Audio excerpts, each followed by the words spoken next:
This is not my usual. Hey everybody, Rob Nelson here. Many of you have seen me in mushroom videos in the past. This mushroom is an amanita. Stinkhorn grows all around us. But I think we are on a downward trend. You see, this is what things looked like a few years ago. There was a huge upward trend. You might have seen videos I did on Amanita muscaria, mushroom retreats, reishi, cordyceps, lion's mane, tips on growing shiitake, or maybe how the brain works, how modern science is starting to look at the compounds in mushrooms and see how they affect our bodies. All of this felt like the dawn of a new age on YouTube, and I was very excited about it. But lately, that is not the case. Is this just the end of people's interest in mushrooms?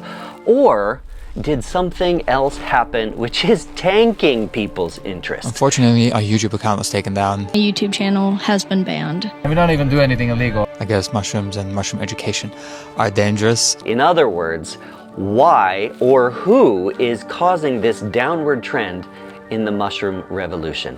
I think I've figured out what it is, and I'm going to walk you through it. I have all of the data and all of the graphs, so let's dive right into it. But let me just quickly back you up. I was a science educator, and then I worked for Pearson Publishing, and I created 400 videos for them. And every time I said, let's make a video about mushrooms, the higher up said, well, we can't do that.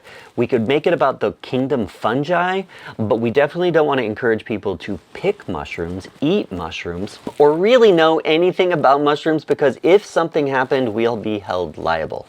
This is the terrible society that we live in, where apparently people think that if you make something that talks about a deadly thing and then someone eats the deadly thing, that you're responsible, instead of, wow, didn't you do a good thing because you told people that something was deadly? Leo right now is holding the jack-o'-lantern. It's poisonous, but he's not going to eat it. If he doesn't eat it, it's not a big problem. There's a lot of deadly things in the forest. And my feel from a teacher is that if you talk about those things, it actually gets people who might not be interested in nature kind of interested, because they're like, wow, there's some consequence that I got to think through. In fact, I wrote a book called Mother Nature is Not Trying to Kill You, but I easily could have called it Mother Nature is Trying to Kill You. Really, I talk about all the animals and plants that can kill you, but the emphasis was on they're not trying. Usually there's alternative motives, although some animals, like crocodiles, are trying to kill you. That said, I want to show you a couple of graphs that I found interesting. See, I've always thought people started to like mushrooms, even though everyone was telling me no one's going to love mushrooms when I had that channel. Here, you can see a graph of people's interest in the search term mushroom over time. This is from Google Trends, and if I look here, you can see in 2004, when they started recording it, there was a slow upward trend, and it just kept continuing, kind of plateaued around 2023, but it's just stayed very high. But at the same time, not every graph related to mushroom looks the same. So here, if you type in magic mushroom, you can see that the trend for magic mushroom was actually decreasing from 2004. Here we go, all the way down to 2016, 2017, 2018, which is about right in here. And I think then it started to tick up, and it will progress as the graph. But right around 2018 is when Michael Pollan put out his book, How to Change Your Mind, which talked about all of the interesting research from Johns Hopkins University and what the science is starting to tell us about the therapeutic benefits. And then it started to continue up, and here was a spike where Denver became the first city in the country to decriminalize magic mushrooms. This was a big deal. Obviously, there were a lot of news stories about it, and that's hence the spike. But then look, it continued to increase, and it kept going, it kept going. I made a lot of videos in this region about different types of mushroom, because I was like, you know what? I'm going to try this on Stone Age Man, and I'm going to see what will happen. I first made a video on Amanita muscaria, a couple of videos on that, millions of views. I made a video about hoof fungus, science of psilocybin, all of that was fascinating. Every video that I made would get between 250,000 and 1 million views within the first month or so.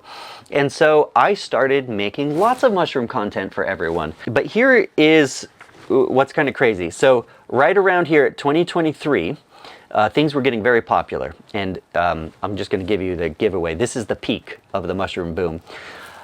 I finally found a way to make all of this sustainable for me. At that time on YouTube, it had finally increased to about $6,000 a month, which for me and our small family, we could live off of that. And that was fantastic. I was very excited about that. And so I decided I was going to find the best story that I could at the time, which, and spend a lot of time doing it. I found that there was this interesting thing that was happening with war veterans, and they were veterans who had PTSD from trauma in Iraq and Afghanistan, and they were actually using psychedelics for therapy. Now, this is where it gets interesting. I spent 2 months on that video. I went out in the field with them. I looked at what was happening, and it was mind-blowing, and I thought, wow, I really want to share this, and I actually think a lot of people will find this interesting. And everyone who saw it did find it interesting, but here's the video, and you can see that the view count is extremely low. 12,000 views, and I don't exactly understand why that video only had that much, because the click-through rate was still very high, and the watch time was very high, like normal. But clearly something had changed in the algorithm because it wasn't being pushed to anyone. I understand that if you are YouTube, you have to censor some things, and you have to be very careful about what you censor. So, but I thought maybe there was a problem here, and so I actually contacted YouTube, and I went up several levels, and they said, nope, there was nothing that flagged it. In fact, we don't do shadow banning. None of that is true, because I was like, I think I'm getting shadow banned. So I made a video about how I was getting shadow banned. Needless to say, roll that clock forward a year, and then even till now, which is 2 years on, my income is 1/10 of what it was then. Essentially, everything I had been doing in the past, I had continued to do, and yet now I can barely make a living being a filmmaker that talks about really anything in the plant or fungi kingdom that is related to human health. And I don't talk about or recommend anyone use any of these compounds. I often talk about things that are deadly, but just so that people know about them. And it's really perplexing to me. I want you to see that, look, mushroom interest is still increasing, and interest in mushroom coffee is increasing.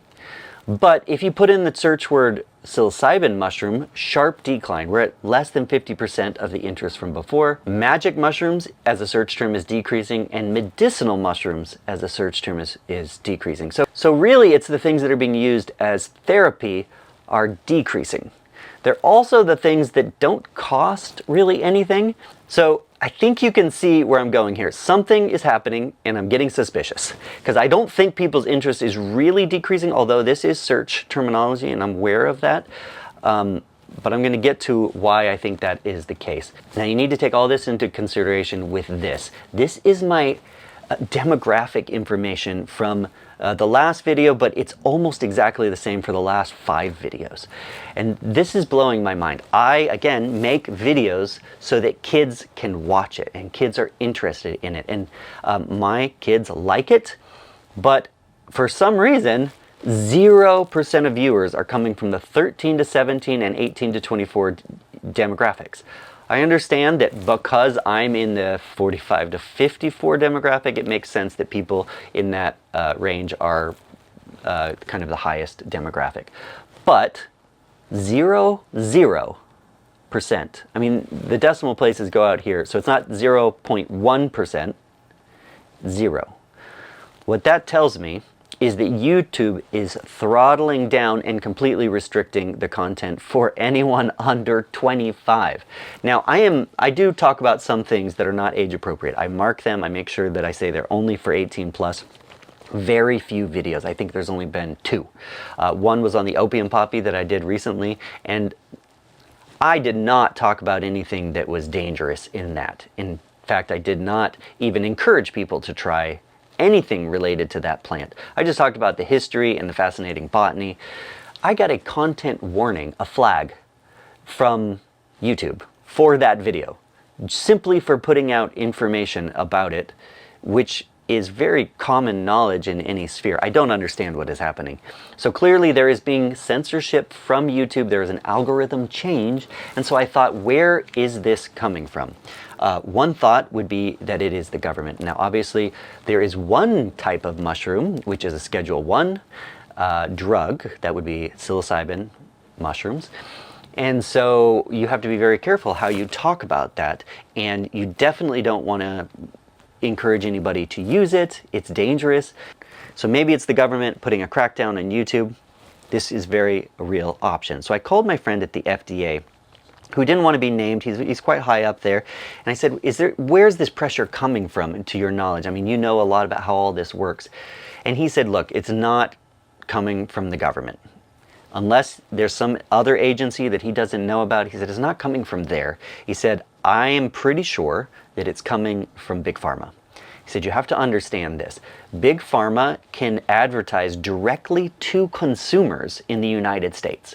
Also in New Zealand, it's the only 2 countries in the world, at least as far as I know about, where pharmaceuticals can be like advertised right to us, not to the doctors.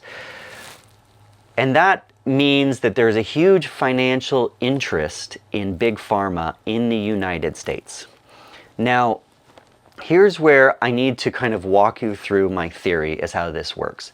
Because if you just look at the graph, then you might say, oh, well, it's just that people are less interested in magic mushrooms. But if pharma is putting pressure on YouTube to squash educators like myself so that we can't have a career anymore, or I didn't get my channel taken, here's Flora Fungi podcast. Listen to what she had to say. It's really heartbreaking. It's hard. I think a lot of people would agree with me. It's not convincing to keep going and to keep fighting for getting account back or even continuing to make this podcast. Or take my friends at Fungi Academy here, which I met at the Telluride Fungi Festival. They got their entire channel taken, and they make incredibly well-made educational content, mostly about growing different types of mushrooms. I watched their stuff. It was very careful not to cross the line, and yet their entire channel got taken. Mushrooms are being censored, you know, we've unfortunately been getting hit by that, and it's an incentive to connect more in the physical, right? Go to these events, actually meet the people instead of all of this online stuff. So here's the point. Even if you're interested in mushrooms, if it's not around you in daily life, and most people are online now where they see content, so if these platforms like Facebook and Instagram and YouTube and any other social platform are now not even presenting these things to you in any shape or form, then you're not going to be reminded to, hey, search for some more information on that. So the search is going to go down. So you see where I'm saying? Like, you know, you compare that to trend for mushrooms. Yeah, people are still interested in mushrooms in general, but not in the things that may be competing with Big Pharma. And they're, look, I am not a conspiracy theorist. In fact, I'm not anti-modern medicine in any way, other than I think the US system needs a lot of work. I love doctors. Doctors are doing the best they can within the system. I'm not sure there's a concerted effort in any way, but there is a lot of interest from Big Pharma to try to push this down. I think it's incredibly sad. And I think if you're interested in mushrooms, you're going to want to learn more about it, and you want to know where to get info. I think my channel probably is going to have to change just a little bit, and that's okay. I'm still going to make a lot of the interesting content and talk about the interesting trips that I go on, which, by the way, if you don't know about the trips that I go on, which I do talk about in videos, it's probably because YouTube's not feeding you that information. I'm putting it on all the social platforms, which means you probably have to subscribe to my newsletter. So if you go down to this link below, please subscribe to the newsletter. I'm asking you because I know you're not under 25. YouTube wouldn't even give this video to you if you were, and you can put in your information. This is why I don't feel bad asking, because I know we're all similar age here. I'm probably going to start talking to a little bit higher level audience, to those of you on the channel. I hope that that is beneficial. I tried always to make things engaging for a younger audience, but things will just change a little bit, and hopefully they'll still be interesting enough that you can share with your nephews and nieces or the whole family should you want. But we'll be moving forward in that way. And after you subscribe to that newsletter, by the way, if you did want to either go on a trip or support what we're doing in another way, you could go to Patreon.